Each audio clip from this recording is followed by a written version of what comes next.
कैसे कैसे मतलब साधु संत का फिर से बोलिए। और महात्मा का अर्थ क्या है? इनके लिए भाई ताली बजाओ।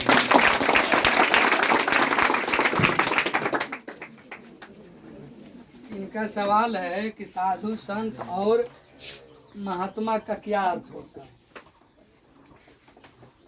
संत में 3 शब्द है, स, आधा न और स से संतोष, त से त्याग, न से नम्रता।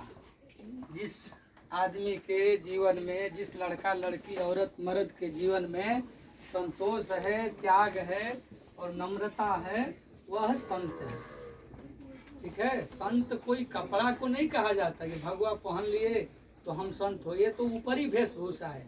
जैसे विद्यार्थी का पहनावा होता है ना, जिस स्कूल में जाता है तो पहचान रहे कि इस स्कूल का विद्यार्थी है, लेकिन कोई जरूरी नहीं कि सब विद्यार्थी बहुत पढ़ा लिखा और ढंग का हो। उसी तरह से भेष बना लेने से सब साधु नहीं हो जाते। ठीक है। वो एक ऊपरी पहचान है, टीका लगा लेना, चंदन कर लेना, अलग तरह के कपड़ा पहन लेना, अलग तरह का वेशभूषा बना कर रहना, ये क्या है? ऊपरी पहचान है। ये अध्यात्म में जरूरी नहीं है कि वो रहना चाहिए, बस वही क्या है? पहचान के लिए। तो संत का अर्थ समझ में आ गया। दूसरा क्या पूछे? साधु। है जो अपने जीवन को साध ले उसको साधु कहते हैं। ठीक है।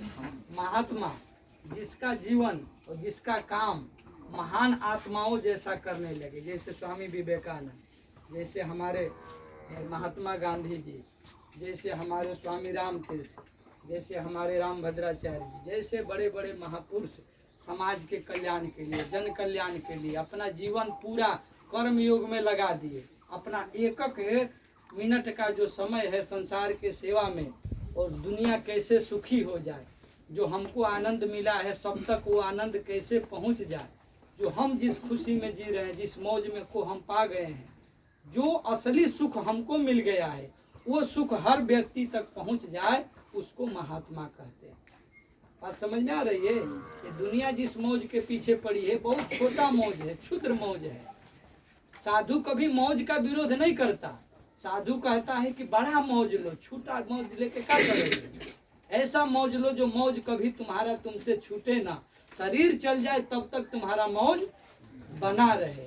तो ऐसे मौज दुनिया में करने के लिए, मौज देने के लिए, वो अध्यात्म में मौज है, वो वेद में है, वो पुराणों में है, वो शास्त्रों में है, वो ऋषियों की वाणी में है, वो अपने समझ और ज्ञान में है, बोध में है, उसको आत्मज्ञान कहते हैं। और जिसको आत्मज्ञान हो गया उसको महात्मा कहा जाता है।